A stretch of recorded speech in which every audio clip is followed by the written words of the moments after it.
Watch after. Cool. And we are live. Good afternoon, everybody, from wherever you are in the world. My name is Alejandro Ibanez. Welcome to Leading with a capital A. As I said, I'll be joined during these sessions from friends from all over the world. And this one, Anthony and I have known each other for 5 years now, almost half a Has it decade. been 5 years? It's been 5 years. Wow, that is crazy. That is crazy. How much time has flown since the pandemic, kicked off, man. That is crazy. Yeah. Oh, Anne's even a close friend of mine. He's been a strong inspirational leader. He's a strong leader within his church community, within his own community, and he brings that energy level with you to every aspect that you meet him in. He's one of the most honest people I know in this world, and he's somebody I would instantly swap places with, and I trust as a confidant, and he will definitely be at my wedding, type of thing. Oh, because I know he will veto that decision if I'm making a wrong one. He's the man I trust with my life. I'll introduce Anthony Briscoe.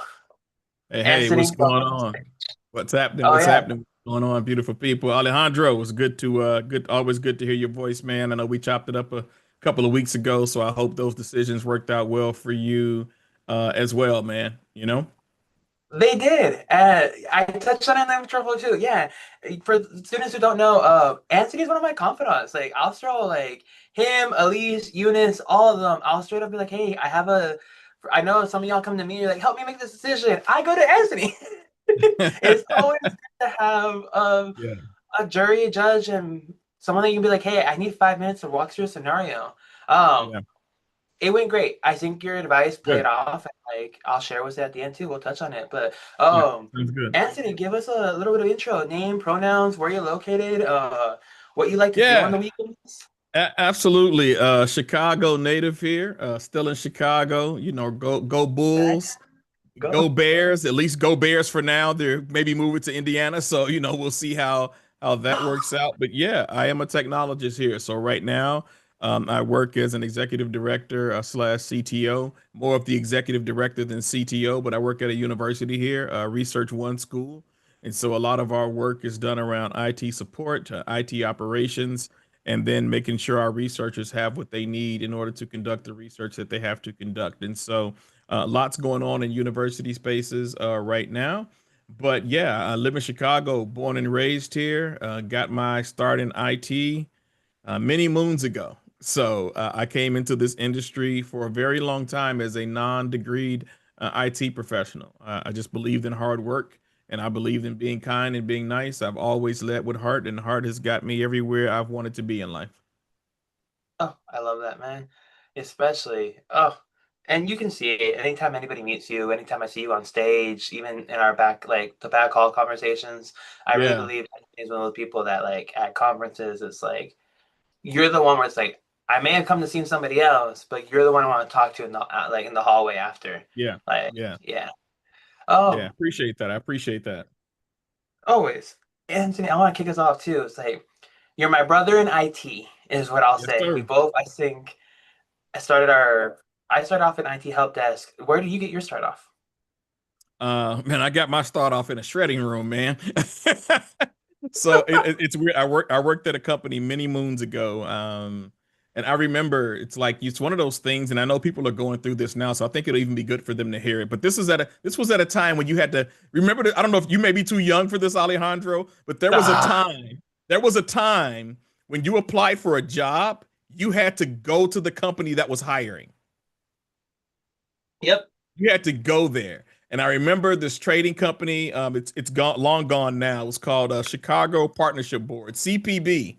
And I was like, man, it's I was looking in the Tribune back in the day used to have like almost 10 pages of jobs that were available. And so I go to this place. It's located at 185 North Wabash, and I'm feeling pretty good about myself until I get off the elevator, Alejandro, and there is a line, two lines wrapped around a corner. Over 300 people applying for this office administration job, which you didn't know started out in the shredding room at the time. And so I literally turned around, went back to the elevator, and hit the button.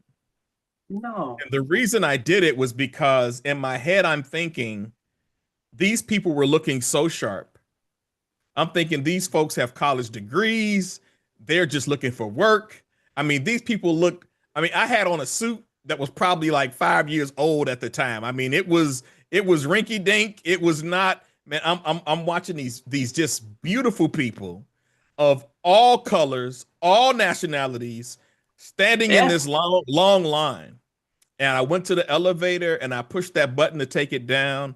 And this is when I'll just say that small, still voice was like, "This job is yours." And I turned around. I waited in that line an hour and a half because they were interviewing on the spot, taking applications on the spot. I stayed there and I eventually got a call back 2 weeks later and I got the job, man. So that started out in the shredding room, in the mail room. I had 5 positions at this company over 5 years that it was open.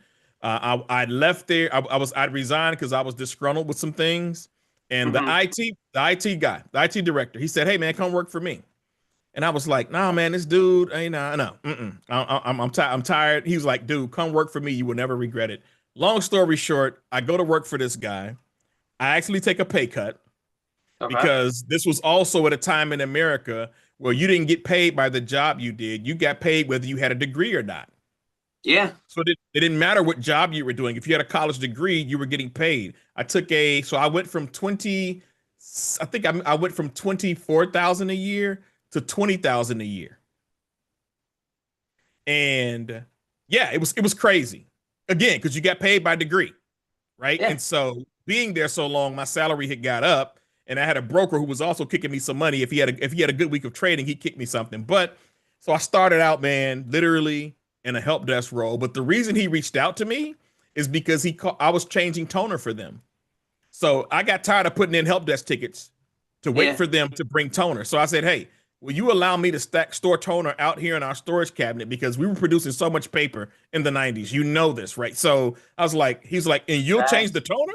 I said, "If I don't have to bother you and wait for it, absolutely, I'll change it myself. I'll let you know when my inventory gets low." So all I did was I let him know when the inventory got low and he replaced it for me right there. You know, There you and go. so, but I was also starting to repair the printer. So if there was a roller or something that was loose, if a fuser had to be changed, I was like, "Just give me the fuser. I'll put it in myself." He was like, "You're gonna put it in?" And so for him, it was like, this dude's doing my Oh job and yeah. I'm getting paid for it. This is great. Yeah. It was But like for me, it easy, was about easy, buddy. yeah. But for me, it was about helping my team be more efficient. That's what it was about for me. So when he found out I resigned, he said, "Come work for me." I didn't even have a job when I resigned. Damn. And you Yeah, just took the leap of faith. I was fed up, man. I was fed up. I was fed up. But I ended up staying there, and I stayed there until that company got shut down by the feds. Yo, what Yeah, is this? All my friends having interactions FBI with came in guns blazing, like for real, back away from the computer. You and Wolf of you Wall Street. come with me. It was my first time really being exposed to technology Yeah. because back then we had these big we first of all we had a mechanical tape drive and we had these big DLT tape drives. This Bro. this FBI agent comes in. I swear, Alejandro, he had a device that looked something like a cube, like this. It Yeah. was This is in Console reading tech. 1997, December. He had something that was this big, and I was like, "Dude, we got DLT tapes. You're not going to be able to back all this stuff up." He was like, "Oh, this is more than sufficient. Thank you. You can leave now." He said, get So I'm out of like, my what does this FBI dude have? that Like I want. we're storing data on like 14 different tapes in rotation from incremental to differential to full backup. This dude comes in with like a little cube device and it's like, "We got it from Watch here." this. So Yeah. I was like, man, the feds have some equipment, man. This is gonna be some powerful stuff. So that was kind of my introduction. It also took me 45 minutes to change my first memory module because I thought I was gonna break the DIMM on the system board. He was like, "Dude, if you But don't take that memory out of that computer, we're gonna be fighting." You know, so and yeah, the thumb work back then. You could literally scratch your thumbs, yep. scrape them, damage them. Like, man, those DIMMs were very hard, man. But that's kind of how I got my start in the industry, man. Kids don't know today. It was their RGB RAM and just like super like, Oh oh, yeah, soft touch. Soft oh touch. yeah, I was like, oh okay. yeah, yes, Yes, No, yes. So I've been around for a long time, man. So that's how I got my start in IT, and I have not looked back since. I love that. I still have my dim. My son still has the dim imprints from back in the day too. I believe Oh, it. Yeah. bro. Okay. Well, okay. So then you go through IT. You're leveling up. What brings you into the world of cyber next? I guess how. Let's go into like that part of Yeah, I become. think it's a Yeah. good question because I'm not fully, I still don't have a fully operational cybersecurity position. I've Mm-hmm. been mainly in the role of oversight. So I think it was 2020 during the pandemic. I wasn't necessarily satisfied at the job, but my job was great. I love my job. We've talked about the history there before I left. So, but I was just like, how can I actually add to my skill set? I had never heard of the term. And this is how you can, this is the danger of not even knowing you need a mentor in IT. Yep. Because when you don't have a mentor, when you don't have a guide, people say you're responsible for finding your own information. But what if you don't know what information is out there to find? You get And so I lost. remember being on Clubhouse, and it was like, hey, I saw a Bro. cybersecurity room. There was about 350 people in this room. I mean, Clubhouse held the pandemic down, man. Like I still got relationships from Clubhouse from then, but I heard this word cybersecurity. I was like, what the heck is that? And so I got in and I'm in this room and I asked a question, and he was like, look, if you're serious, go take the Security Plus exam. And I was like, okay, I'll. They said that's only going to wet your whistle, but at least it'll show me that you've got intentions. So, did Security Plus, pass Security Plus, which I didn't think I'd even be able to do because I'm not a technical person.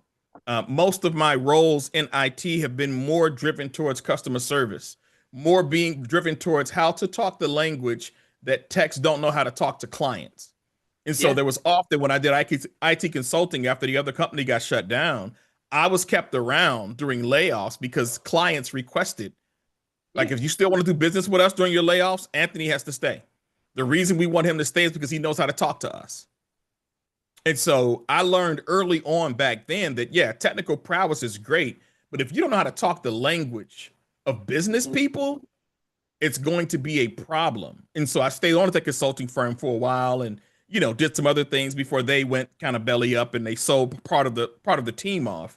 But so so the journey into cyber, I was always in leadership. And so then I'm just actually on LinkedIn, and for whatever reason, I see this minorities in cybersecurity group pop up on my feed. And I'm like, what is this about? And they've got this leadership development program.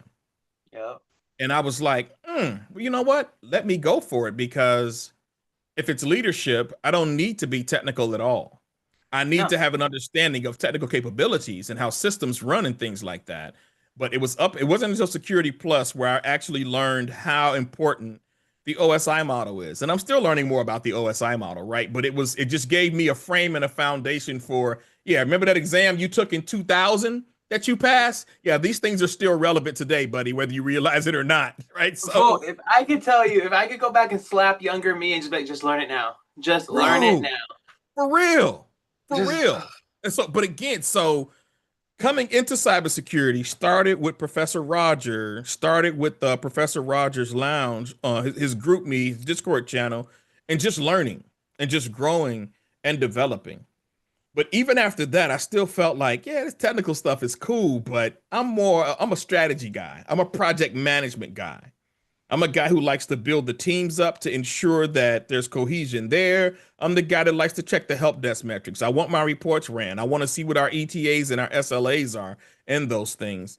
And so when it came to the minorities and cybersecurity program for leadership development, that was like, oh, I know how to talk the language to senior leaders.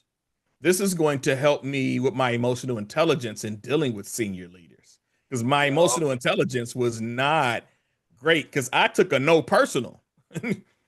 What I learned through the program that no's are not to be taken personal. It's a no.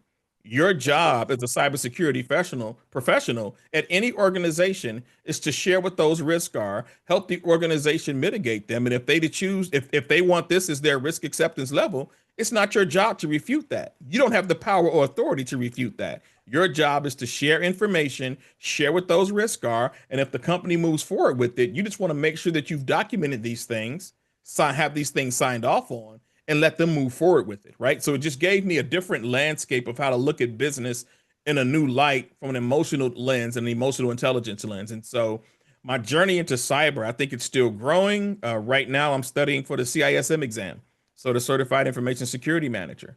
So I'm working on that. I just finished domain 1A. I'm working on domain 1B. And like this industry is work. There is Oh no, yeah. not in cybersecurity. There's not even in information technology, but particularly cybersecurity, there is no just sitting on your thumbs and just skating by. I No, work at a you have to be university now. researching. Yeah, you Yeah. gotta be. You have thousands.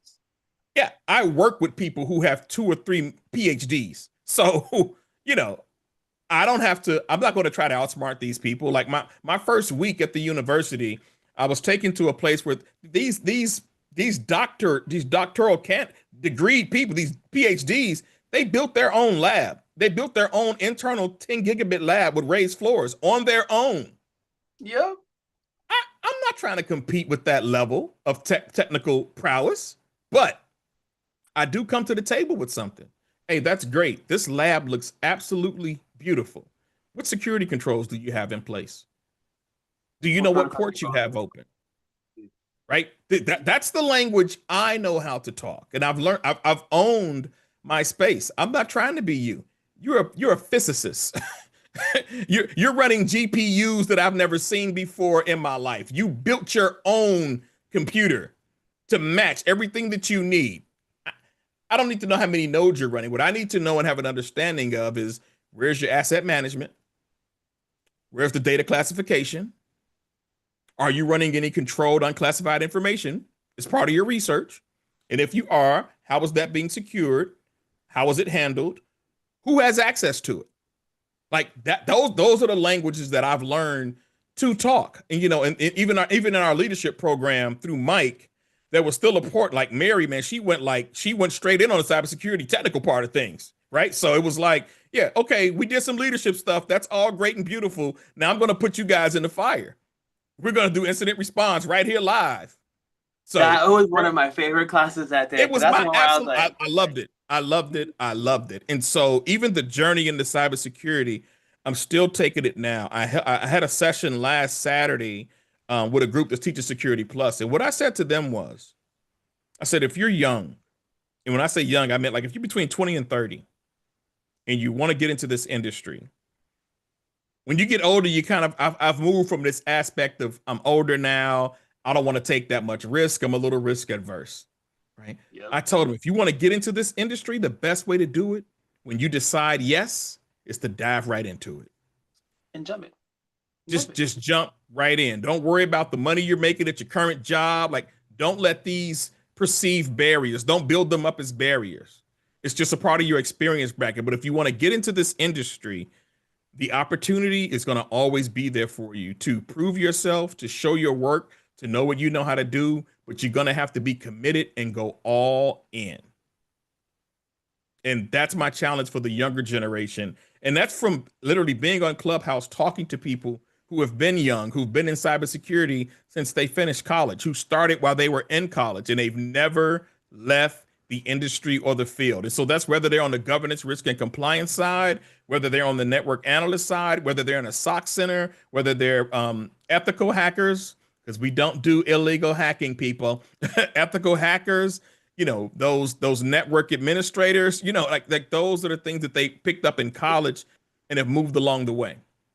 It takes an army too. And I think that's the other part is that I'm trying to hit here is like you can come from multiple backgrounds and still always enter cyber.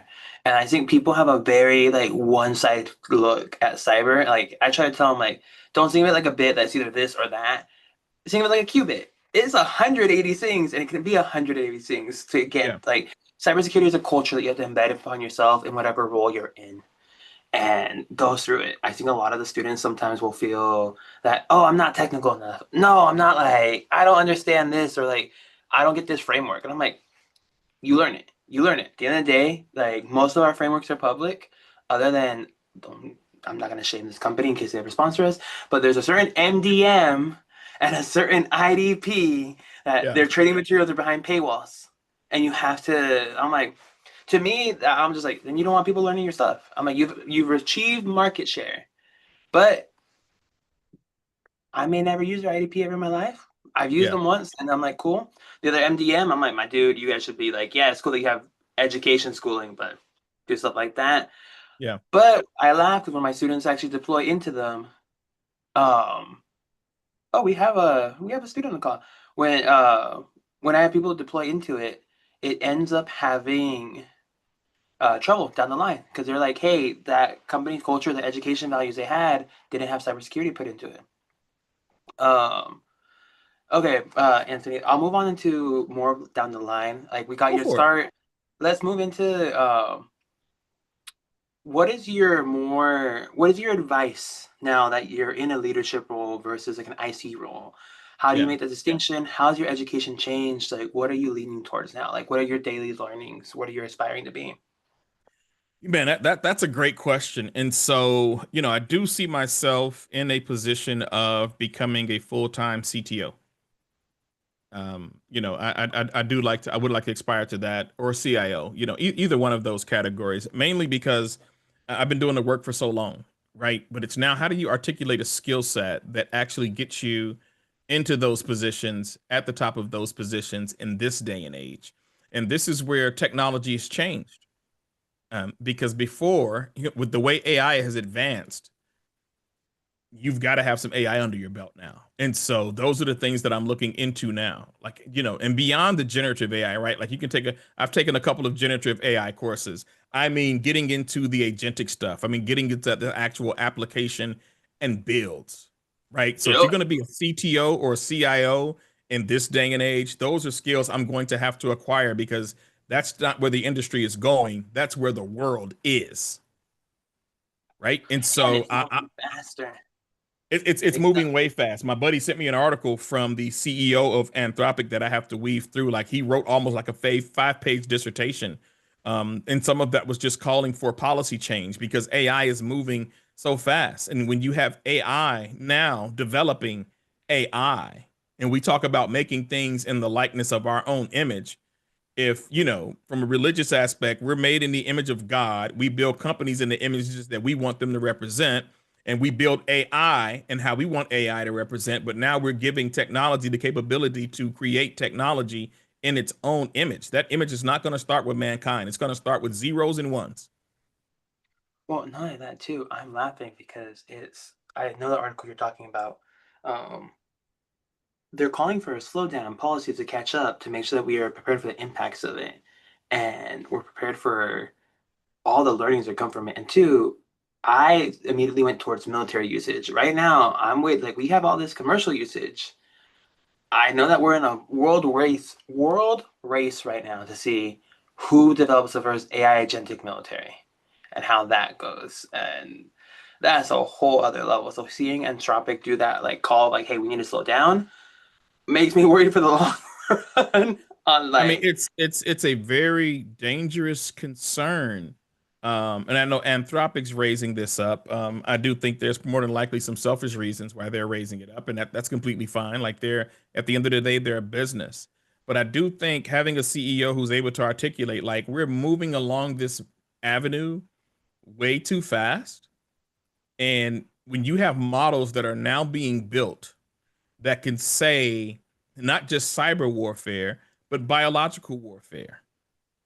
If I can feed into a model a chemical or a couple of chemicals, or I can feed any chemical, and now AI has the ability to take that human mind at a faster rate and say, yeah, you've been making this actual bio wrong. You can make this bio warfare where it attacks a certain blood type, or it attacks a certain blood cell, or it attacks a certain DNA makeup. I mean, those are the modelings now that we're going to have AI being able to do, when you have this military wall that's up, that you don't know what's happening in those spaces, right? And so I think to be in the position of a CIO and a CTO in that regard, yeah, I think there's some things I have to put up under my belt.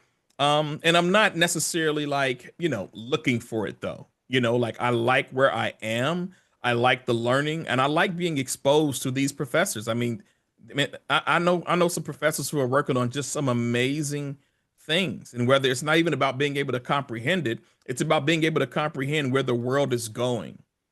And the young students that we have at the university who are involved in research, I mean, man, these young people are trying to cure blindness. These young people are trying to find out better ways to attack cancer at its root.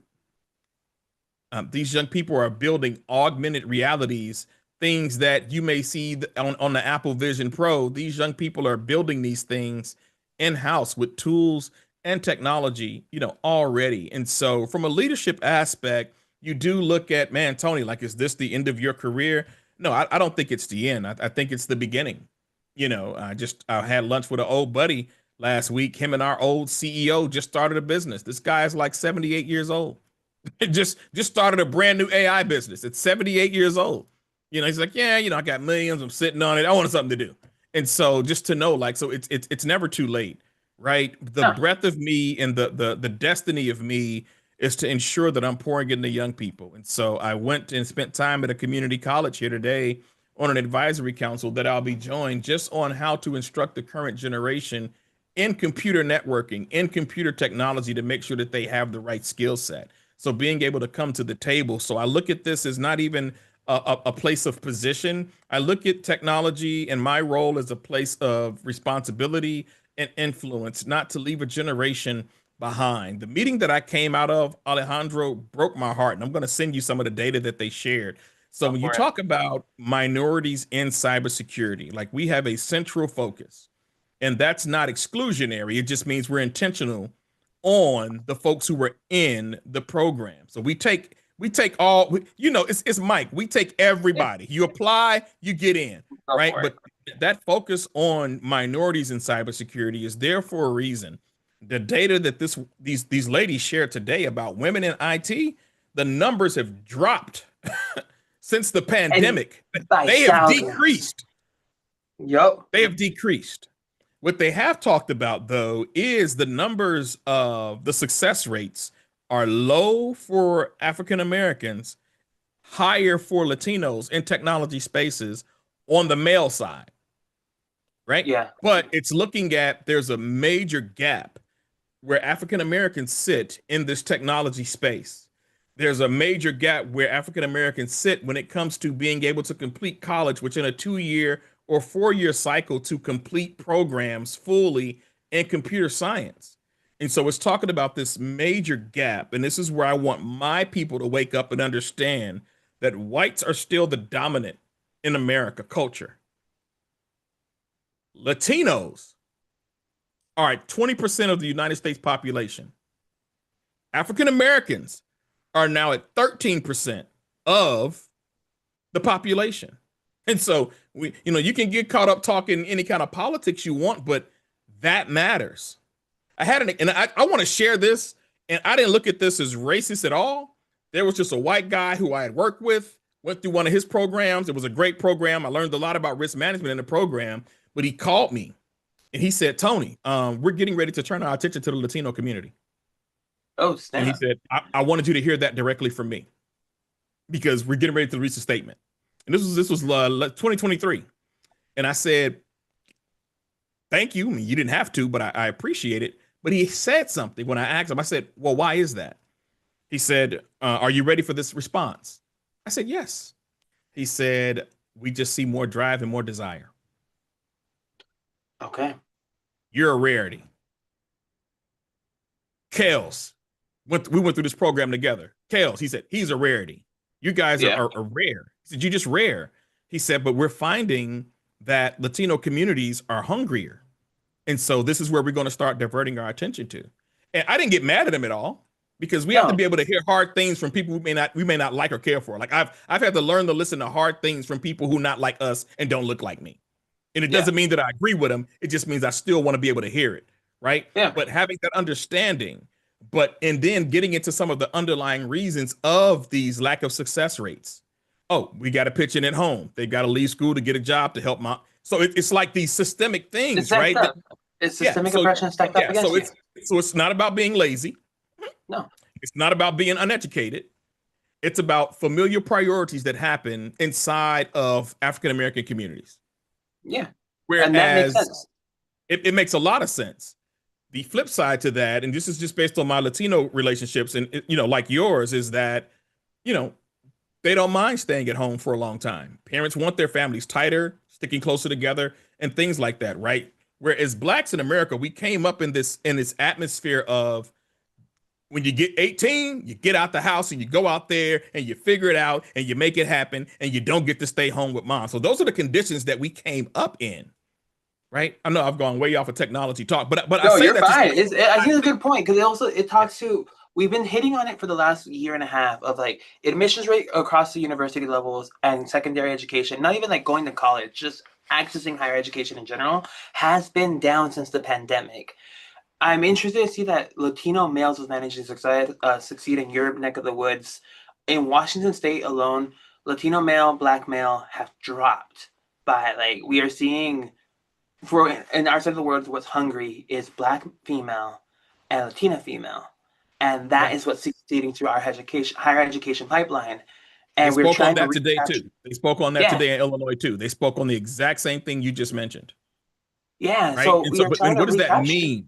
Yeah, what does that mean long term though, right? Where you have, I don't think it's necessarily, looking at this from a non-sexist lens. I don't think it's women wanting to be in charge. I think it's just women taking control of their destinies and making sure that they manifest the future that they want for their kids.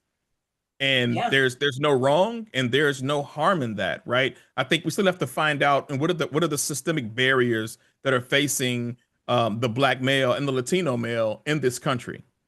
I Well, think there's still a lot of work to do in that regard. the other part too is I'm not sure if they have survey research, and we'll dig into this a little bit. We are noticing a survey research towards you and I know it as, the right wing pipeline, the red pill pipeline, this like return Yeah, to traditional values. yeah, Also notice, I think in Washington State, what we noticed is that we also noticed across trade school, across like the trades, across like community colleges, it was like we define higher education as just like, yo, you graduated high school and that includes GED. So that like boom, and you chose a secondary form of education or some sort of advanced training to make sure you could either specialize or go do more just something else that wasn't a generic like high school diploma. That's the part where we noticed the cliff drop off of like men weren't graduating and then they were aiming towards like something else. And with this whole self-improvement mantra of like what was the goal, what does success mean to them, how do we get them to re-engage in pipeline, how do we get them to kind of just do anything in a way and not leaning towards this, oh, I'm just gonna go work and make cash. Or the one I laugh because on our jobs forum this year, I think what we saw was drop shipping. Drop shipping made its way into that's what I want as a career. I'm gonna go make money on drop shipping. And I'm like, that's the first time I've seen like, oh, we're seeing Insta boutique, drop shipping, influencer, YouTuber really yeah, hit main yeah, level yeah, and content creator. And I'm like, okay, but I wanted to be like, go do it or like go financially, like go learn about it, go and like see what it takes to re-engage that and offer it as like a can we offer it as a career here in Washington? Can we offer it as a yeah. career here, like through education routes? Can we make sure you're doing it safely? Can we make sure that you're building a pipeline for a secure future and not ending up at like one of uh one of these certificate programs or like one of the like, let me sell you my course on like Insta Boutique for Yeah, $5. I think that the difference is, especially in the technology hemisphere, right? Like we have a lot of folks who are boot camp promisers. You know, Yes. do this, get Security Plus, and go. You get a job with the government, making six figures. And there's always a unicorn who gets in, right? But let's deal with the reality of this. I know people. I've had family members who've gone and paid $14,000 for a cybersecurity program and lost all interest in cybersecurity. One of the questions that came up today is where are we failing our young people in terms of introductions to technology? And I said we have to start them in kindergarten. We You have to have start to younger. start them at kindergarten. We have to, and we have to keep building this up. And I talked to them today at this table in this discussion because they were like, would you hire somebody with a networking skills? Like, what would you do? And one gentleman was like, well, first they got to have a degree. Second, they got to have certification. Third, they got to be Wow. able to prove it. And I said, Yeah. well, this is my philosophy. My philosophy is I don't really care what your technical skills are when I interview you. I can teach you to be technical. I've got people around me who can teach you to be technical. I care about your work ethic. I care about how you show up. I care about your goals. I care about your drive. There are certain things I cannot instill in you. So if you can show up to work on time, if you can dress properly, if you can communicate properly, you can talk to people, if you can think your way out of situations, those are the qualities that I interview for because I can teach. I can put you with somebody in another department that can teach you how to program a wire. They can teach Yep. you how to program a firewall. I can put you in a course for you to learn how to program a firewall. I can't necessarily put you in a course for good customer service if you don't have that when you come to the table with me. My team is front line of customer support. I care how you talk to people. I care how you talk to people when they're cussing at you because it matters, right? Now I deal with that stuff on the back end. Like I'll take care of them, but Yep. up front, so those are the things that I harp on and I focus on. And so when people go to spend money on these massive amounts of programs, don't pay And you're not. $14,000 for Security Plus. I'm sorry. Like, do not do it. Don't No, pay there's free $14,000 for resources out Security there. Plus. There are plenty of Yeah. resources out there, Look at right? your And local libraries. I can yeah, guarantee don't. you your local work source or library may have a training materials or free access. Not only that, I put somebody on the work. Have you ever heard of the Workforce Opportunity Investment Act? No. Go on. Okay. So We'll this take is a moment. education for everybody listening. The Workforce Opportunity Investment Act. The federal government, yes, your government that everybody's got a problem with, whatever, push that stuff to the side. The federal government has allocated state dollars for the Workforce Investment Act in every state. Now, New Jersey's the only state that I've heard of. New Jersey's a state, right? Yeah, New Jersey. Yeah, it's the only state that I've heard of that has a lottery for their program. I don't know what that's about. But the Workforce Investment Act. I had a young man from my church who wanted to get involved in cybersecurity. And I tried to send him through the Mike program. He wasn't ready for it at the time. Just wasn't ready. Finally got ready. He comes to me like, "Hey, I'm going to get Security Plus. This program is $8,000." Well, the government's paying for it. Yeah, I don't care that the government's paying for it. I care where the government's money's going to actually work for you and for you to come back and give. So I said, I want you to call this company here in Chicago. I don't know these other people. I know this Yep. one. Now their program at this other place is more expensive, but they've got a 90% job placement rate. If you're in their cybersecurity program, you have to do a full hack in 24 hours to test out of it. So I Oh, said, I damn. want you to call them and see if they will match this grant from the state of Illinois through the federal government, Workforce Opportunity Investment Act. If they say no, then go with the program. But Alejandro, they said yes. So at least I have him in a place That that he's he can learning and go to, educating. right? This is the Workforce Opportunity Investment Act. They paid for my buddy's RN associate degree and his nursing degree. So what I'm saying, there are opportunities out there for people in this field that if you are unemployed, I know it's hard out here. I know it's tough out here. But if you can tap into that Workforce Opportunity Investment Act in your state, there are ways for you to get programs to be paid for you through grants that are Yeah. out there provided by the United States government. Take advantage of them. And that's all I try to encourage people to do. And so, yeah, I got a job. I've got an 8 to 5, Alejandro, but you know me by now. You know where my passion is, bro. My passion is right here on this screen, empowering people. This is what Mike Ambition. does. It Yeah. empowers people to take charge of your life, take charge of your careers, in your excuses. I didn't get a job opportunity that I wanted. You know, I worked hard as heck for that chief operating officer job that I wanted. And when I called Mary to tell her I didn't get it, she was like, "Oh, man, okay, what we on next, bro? How we gonna keep this moving? What do we need to do to build your skills up?" Right? Because it's like we don't have time for pity parties. We can Is we, we water can off a duck's scratch back. ourselves on the back, shed my tears. Yep. Tomorrow when I wake up, we got to move forward with business as usual, right? And What's your so five and nine? that's my encouragement for young people in this day and age. And so it doesn't matter where you start in IT. Again, my career started in the mailroom. understanding how processes and procedures worked from the mailroom. I worked my way up from the bottom of that company to go and be a customer service training for all the brokers who were there. When I went to customer service, they gave me the worst, they gave me the toughest trader who had a 70 trade backlog. In 3 months, Damn. I got down to 22. Like operationally, I was a monster at that stuff.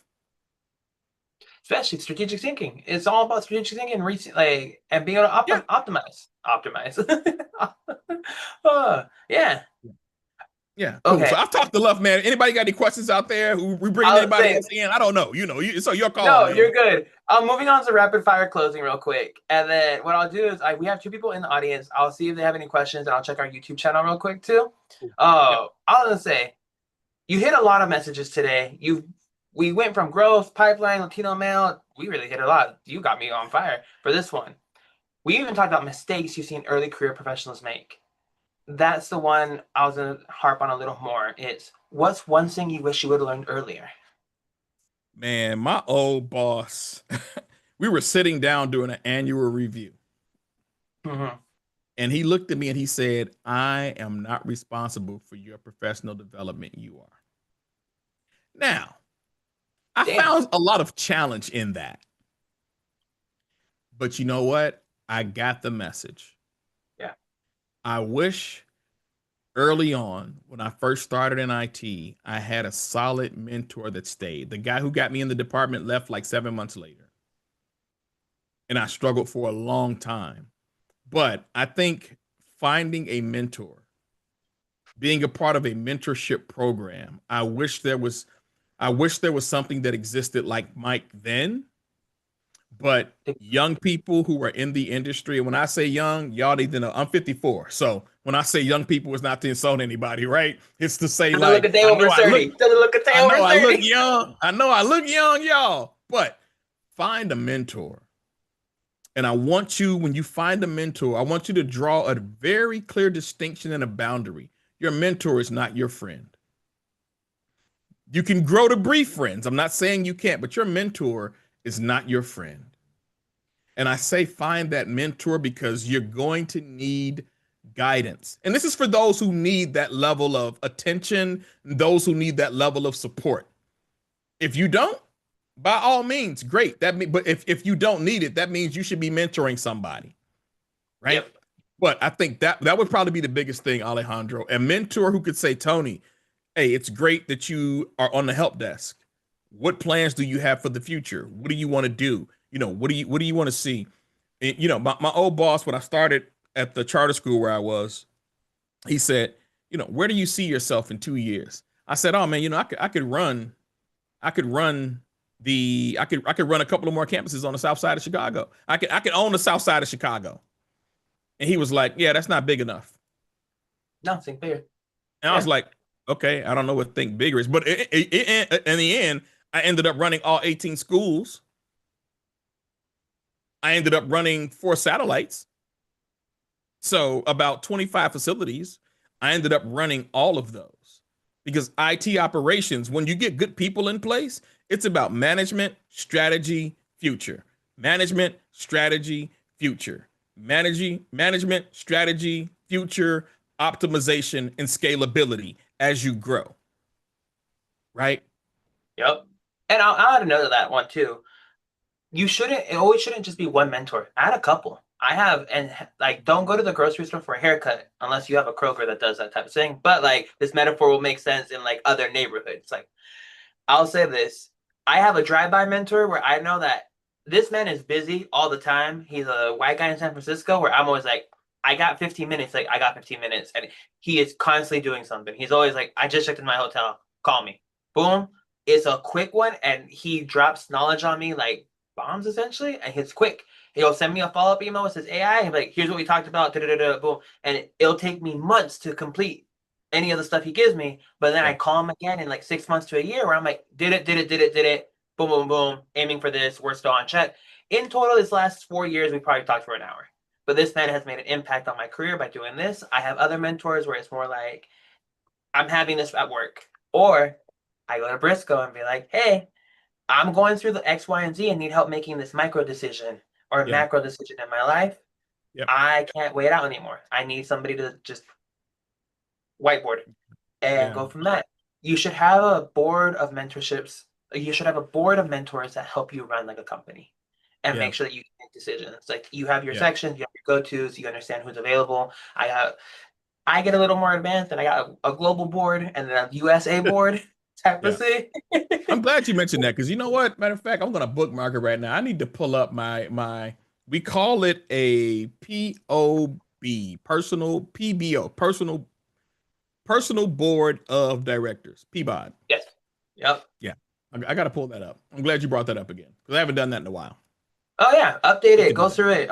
Yep. I'm transitioning between markets right now. I think I haven't publicly announced this right now, but my goal is to move to the EU in like 3 years, 4 years, and I now have I extended my mentorship board from over there where I'm like, cool, made my connections, reactivated my network, started expanding out, and been like, oh, that's a great person to talk to. Yeah.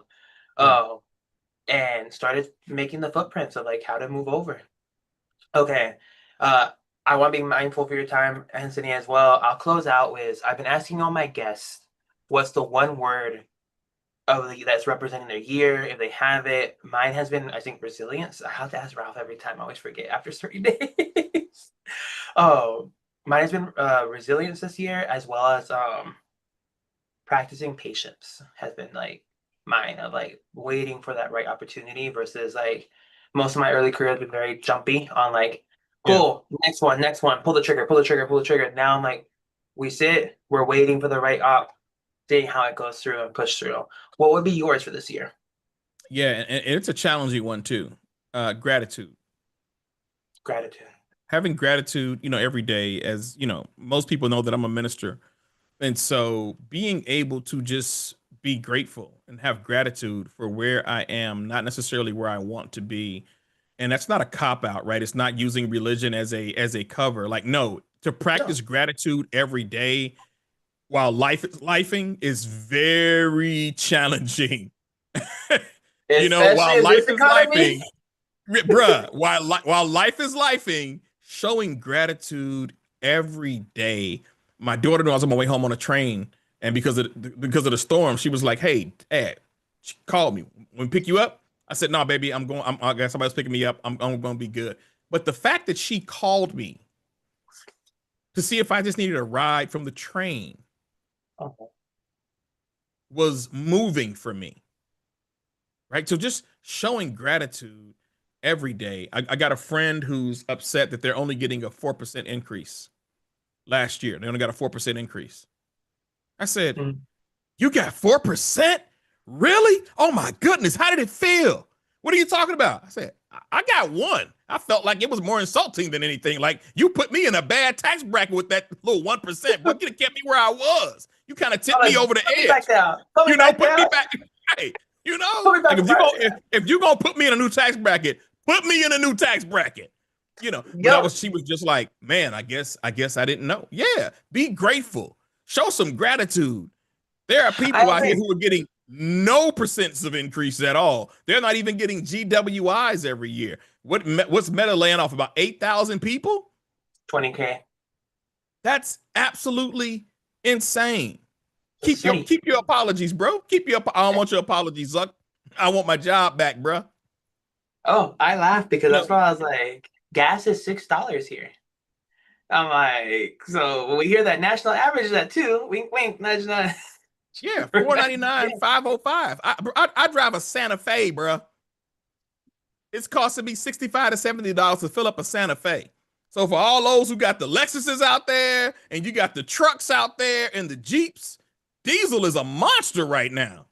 I was grateful to take the bus. I will say that. So, I'm grateful to take the bus. so I having gratitude, man, I think it goes a long way. And I'll tell you, I'm working on it. Like I am working on it intentionally.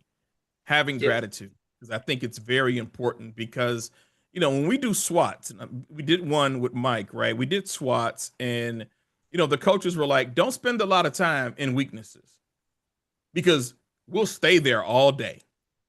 We'll spend like 2 seconds in strengths, we'll spend 4 minutes in weaknesses, and we find out how weaknesses tie into threats and opportunity, right? But we'll spend a whole lot of time talking about our weaknesses. No, what do you actually do well? What's your strength? Talk to me about that. Yeah. Elaborate on that for me. And And when I two, center in on my strengths a lot, weaknesses subside. they begin to subside. Yeah. I hear that one. I'll preach that one too, especially like I think you got me in my feelings on that one because I've been doing risk assessments all week. I've been fighting a botnet and risk assessments. I've been doing my GRC and then my engineer on the side. And oh, Best of you both know how that worlds for you, man. Best of both worlds for you. oh, and you know how that goes. You're doing risk assessment, you're like, damn, this is really we didn't mitigate this, or like, oh, Yeah. this is okay, like Yeah. what do I donate the man hours to? What do I want to donate my man hours to? And like, Yeah. yeah, Try having to have your signature on something that is whew, an acceptable risk level. And that you have to have your signature on that. I don't want to put my signature on anything that's an acceptable risk level. When I know that that, might especially add when I your know the hours. danger of it, why do I have to put my name on that? I don't want my name on that document. When the feds come knocking, Tony, you signed off on this CMMC agreement with the federal Oh, government. Yeah, I don't I'm, go to jail for anybody, bro. That's not gonna happen. I'm I taking the don't do jacket off jail for that time. one because you are right. You are correct on that one because I finally got to a place, and this is not public, but where I don't have to sign stuff anymore, and I'm the It's beautiful. happiest person in my life now That's because beautiful. yep, I'm It's like, nope. beautiful. It's beautiful. Hey, yep, you understand that part where I'm like, I'm not signing that. I want someone else sign it. Nope, boom, boom, boom. Like, Yeah. yeah, Yeah. those are the moments at the. If you ever join us for the conference next year, come up to Tony and I. We will definitely tell you about the after hours of our job. Not our, sorry, Absolutely. after hours of our careers. Of our career, Of our careers, not of jobs. Yeah, yeah, not of not jobs. jobs. Certain Um, things have to remain undisclosed at all times. we use full discretion at all opportunities, and all we are we are cybersecurity professionals first, and It's then fortunate for me because I don't drink, so you never have to worry about me spilling the beans anyway. So I don't drink, so it never happens. not anyway. I got my matcha today, but Shirag is probably gonna join this call and be like, "What do you mean? Oh, what do I do a little lemon moscato every now and then, y'all. Just I do a little lemon moscato every now and then. I will join you on that one. Shout out to Well, Mary. Shout out to Mary. Yeah, but shout if there are out any to questions out there, folks, feel free to reach out to me or on LinkedIn. I'm under Anthony Briscoe. I hope the discussion today. I do, they got to learn how to reel me back in. I do kind of get off on a tangent, but it's always so much important information to get out to you all. The yes. United States government right now under the Department of War, they have a apprenticeship program that people are applying for where you can actually get paid for it. So again, I want you to take your lens off the guy who's sitting at the top and just pay attention to the business side of what you need to get. And so if this is an opportunity for you to be able to grow, get the skills, and nobody's saying you have to go work for the government, but if the government is offering up an opportunity for you to be in a paid apprenticeship program, you know, Take it. then go for it. One thing about, Mike Builders and Mike Aspirers is like the apprenticeship program that is in place. Like it works. The work that Mary has done to get you a 2 year a paid apprenticeship. I came out of a program today, Ralph, and they were like, "Oh yeah, we're gonna get it. We've secured funding to give you a year. We can pay you for a year while you're in an apprenticeship program at an organization." I was like, "Well, did that come with medical? Did it come with a 401k? And why just a year and not 2 years? We're talking about mastery here. We're not just talking about introduction. A Yep. year is introduction. A year doesn't give you time to master a cybersecurity skill.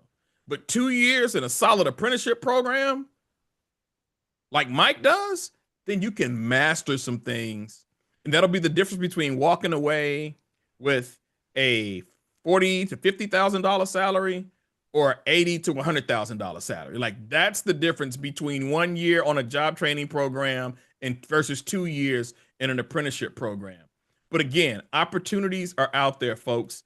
We have reached a place in society where there is zero excuse for not being educated. That's where Yeah. we are. And that's what I'm trying to wake our people up to, particularly my African American brothers. Like we are at a zero excuse place for learning. So we can't say that there are not job opportunities or opportunities for young people. The opportunities exist, and we have to help them tap into it and point them in the right direction at all costs. Yeah, I agree. I think you said it. You are the one person I'll let you close me out with. I'm like, for anyone else, you already announced where we can reach you at, where we can find you. Most students will probably reach out later. Anthony, you know how it goes. They'll watch on the recording. Yeah, Thank you, my friend, my close confidant. I'm glad I could have you on the show.